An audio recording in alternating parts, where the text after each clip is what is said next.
Remember the 5th of November, ladies and gentlemen. And what you should do, because it's not the 5th of November, which makes this announcement even weirder. This announcement came out on November 10th that they are going to be making a V for Vendetta series, it looks like, for HBO Max. It's going to be produced by James Gunn and Peter Safran. And I have to wonder if we are about to reach levels of on the nose that have never before been seen in television. And the reason I say this is because I am actually a humongous fan of the original 2005 movie. It was produced and written by the Wachowskis. I believe it was directed by James McTeague. And it is the prime example that I give when people talk about things being, better before the age of what is called quote unquote woke, that a lot of it had more to do with whether you were politically aware at the time and how much that affects what you're watching. When you're looking for things that are like that, they're going to show up even more because your mind is on it.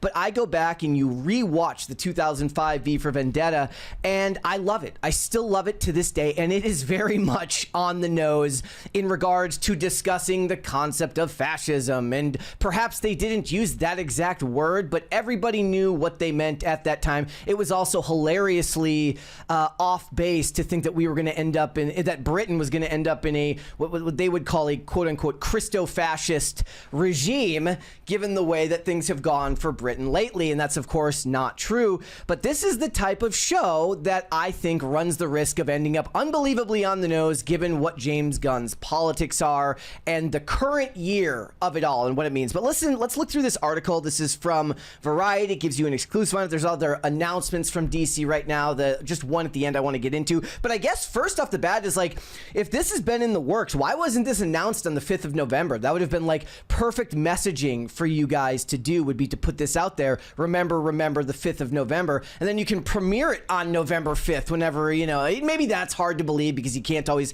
know where it's going to fit in the seasonal lineup, but you get what I'm saying, right? It would have gone a long way.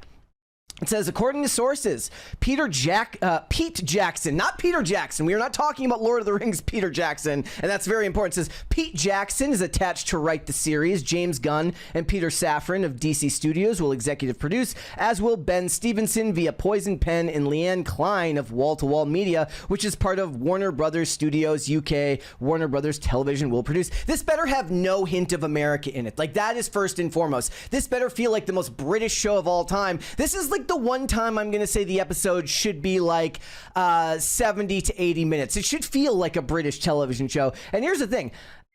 Pete Jackson? Well, because at first I read it, I was like, Peter Jackson's going to be doing this? Holy crap, they got the Lord of the Rings guy to write a V for Vendetta series? Okay. No, this is a guy, I don't know if anybody has seen any of these. Has anybody here seen Somewhere Boy, which was a TV series in 2002? It did 8 episodes, and it looks like he wrote 8 episodes of that series.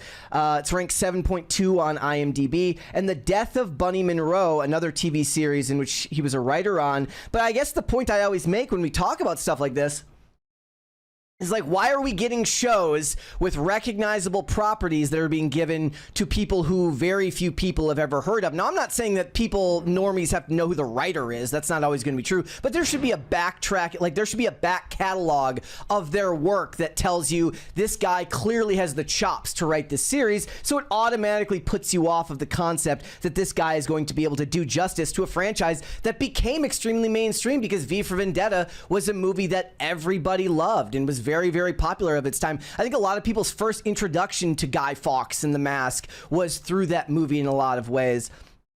Also, I just have a question. Could they bring back Hugo Weaving for this to play, to voice V? You don't even have to get him on screen. You don't even have to get the actor on a physical set. You can get him just to do voiceover for that, and that would go a long way. Now, depending on if they're going to go how back far into V's, history, which they didn't necessarily, you didn't see, I don't remember how much you saw of his face in there before, the fire at the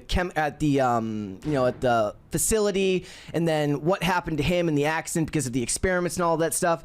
But it says the story is set in Britain in a dystopian, not too distant future in which the country is controlled by the fascist Norse Fire Party. An anarchist named V, known for his distinctive Guy Fawkes mask, seeks to topple the government with the help of Evie Hammond, a young woman V rescued from the country's secret police. I wonder if they're going to go into that with like what V did to Evie in the movie, or how closely it's going to follow to the comics, because from what I understand, it was like 10 issues, which was bound into one graphic novel. How many episodes are you going to do? One episode for each, is there going to be one episode for each issue of the comic to make up one graphic novel that becomes one series? That would be very, very interesting. And will it critique all forms of government? Because one of the things is, when you look at the character of V, he's described as like anti-fascist, but libertarian anti-fascist, anti-government control, anything that seeks to stop the autonomy of the average everyday person, right? He is against it. He doesn't just criticize government, he criticizes religion. There is a way to do this that doesn't have to feel so ham-fisted, but it's going to take a deft hand with the writing. But if what we feel is like it has the current year stink of modern day leftism all over it, meaning the buzzwords like fascism, anti-fascism, all of these things. Like if I have to look at tweets of people saying that V was Antifa, I'm kind of die a little bit. And the thing is there's a way to do this to bring everybody in. The number one being focus on the idea that like you have the Norse Fire Party. I don't even remember, and somebody can correct me in the comments down here below, if they actually use that name in the movie, when they're referring to the president and all the members of cabinet. The people that he talks about, do they call it Norse Fire in the movie, or is it simply just the British government? In which case, look, there is a way to do it with the British government that you could do that would be really, really interesting, but it's not going to line up with the reality of the world we live in today, with things being the way they are, with the main issues in Britain being free speech but pro-mass migration. You're looking at a weird model of like far leftism and neoliberalism in their parties that has very little to do with fascism or right-wing ideas, because free speech is, it's not something they have there anyways, which is a core tenet of American beliefs. So when they criticize America and government being anti-First Amendment, there's an argument to be made there that you can talk about it in a really clean through line, but they don't have that in Britain anyways. So what are they going to do? Is it going to feel as if you're stuck in the real world, or is it going to feel as if you're in the actual comics and watching what was adapted from there and put on screen? The other things that I would say to do here is no use of the word fascism. Get rid of it. You can criticize government, authoritarianism, all of that stuff. Fine, makes perfect sense, but the buzzwords need to be as minimal as possible when you're making this stuff. Criticize all forms of government.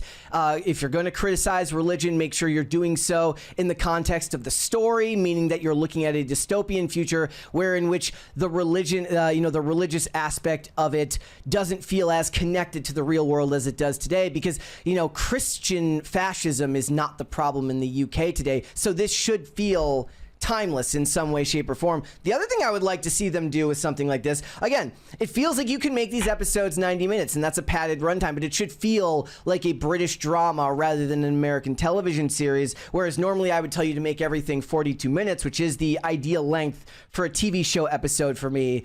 I think that you can get away with a longer one here. I think you need to get Hugo Weaving back to voice the character. Perhaps you could, again, you don't have to get the other actors back. Like, obviously, what is it, like Hurt is gone, Stephen Fry. You don't need to get them back, but get Hugo Weaving back as that through line to voice that character. I don't know if the Wachowskis are going to be involved in this. That would be very interesting to hear whether that's going to happen. One thing that they could do visually that I think would be very, very cool is bring back the nostalgic bullet time sequences. You know what I'm talking about from The Matrix, but they kind of did the same thing with V in the movie, excuse me, where they did bullet time with his weapons, with his daggers. You know, he would throw them and they would, you'd get the slow motion shot of them spinning right before they went into the chest of one of the Norse Fire operatives. I think it would be very cool to see something like that. You better have a writer on hand. I don't know Pete Jackson, but he better be able to write monologues and speeches that V can give that hit every bit as well as what we got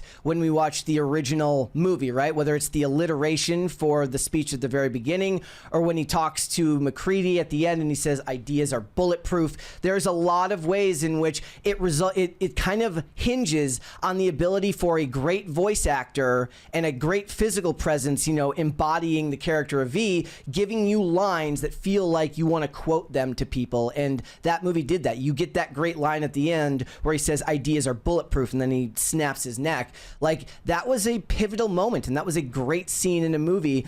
And the film itself felt not revolutionary at the time, but in a lot of ways, you know, 2005, I believe, is when it came out. You were prior to The Dark Knight and what people felt like began the rise of dark and gritty for comic book films. And I would lay claim that most people probably didn't know, you know, the average moviegoer didn't know that it was based on a graphic novel when they saw it for the first time. And they didn't learn that till after. Of course, you know, that was it was an Alan Moore creation, right? Yeah. So look, those are my thoughts on the matter. I think there's absolutely a way that you could do it. Do I believe that they're going to be able to do so?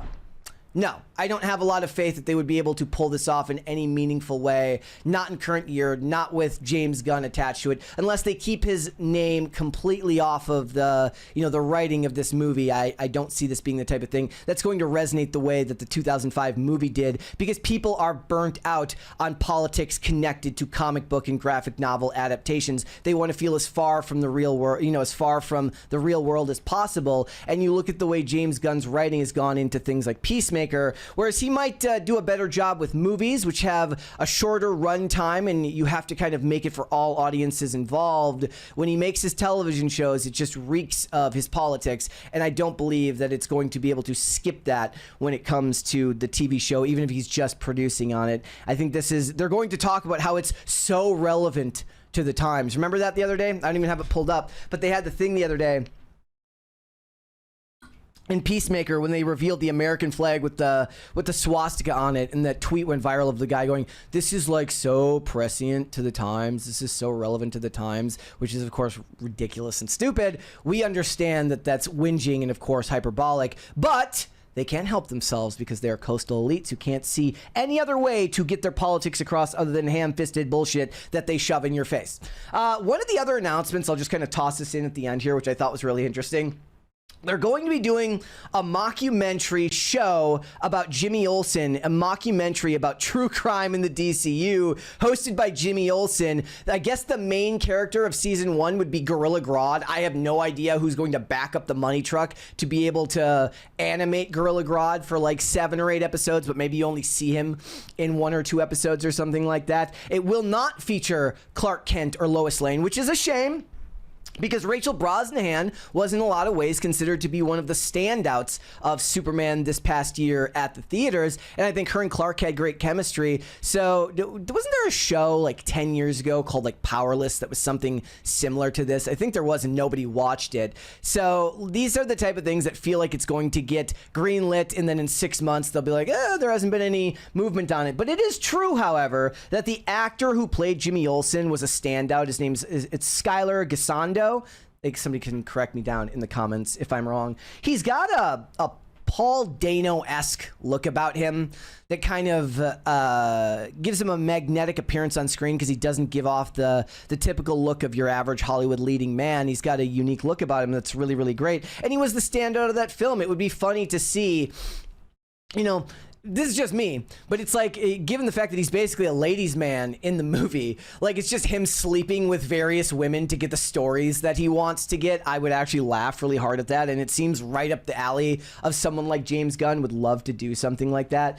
But this was brought to you by the guys who made the award-winning mockumentary American Vandal. So at least they got somebody in the same genre as what they're looking to create here. I would be interested to know, guys, is this something you would like to see? Is it going to be one of those things that with no Lois Lane in there, it's like whenever you're watching a Marvel solo movie and the world's about to end and you're like, where the hell are the Avengers? It's going to be Gorilla Grodd at the Daily Planet and they're like, where the hell is Lois Lane to help cover this? I guess that, one of the good things is like Wendell Pierce is a fantastic actor. He plays Perry White. Like, you can get him because, he doesn't just do movies. He's a big television guy. Everybody loved that actor in The Wire. Like, you could get him to be a major through line in this as well. And he does fantastic work. I think they could all play off each other really, really good. But I don't think that this is the type of thing that they should be focusing on right now. I understand the concept of branching out and creating all different types of superhero media. It doesn't all just have to be blockbusters and dark thrillers, like say something like The Penguin, but like how much Gorilla Grodd are you actually going to get in the movie? Will you actually be able to put the character in there enough to make it viable, or will it be just a couple of shots at the end of episode 8 and the rest of them is them like chasing down pictures of something that looks like Gorilla Grodd? You don't see it till the very end, which is something I could see happening. Kind of like when a superhero, it's an origin story, they're not going to get their powers or their costume until the very end. It's all very predictable. But I would be interested to know, guys, do either of these two projects interest you? Either a V for Vendetta series, which I think has so much political baggage to it, it's going to be very, very hard to do in current year, or do you take an interest in a Jimmy Olsen mockumentary style series, where they chase down Gorilla Grodd for the story? I would be interested to know. Let me know down below what you think about it in the comments, guys. If you don't know what our podcast is, Pop Culture Crisis is live Monday through Friday, 3 p.m. Eastern Standard Time, which is, of course, noon Pacific. See you there. Thanks for watching. Listen to full episodes of Pop Culture Crisis on Spotify. Keep up with us on social media and make sure you subscribe and ring that bell so you never miss the show. Bye, guys.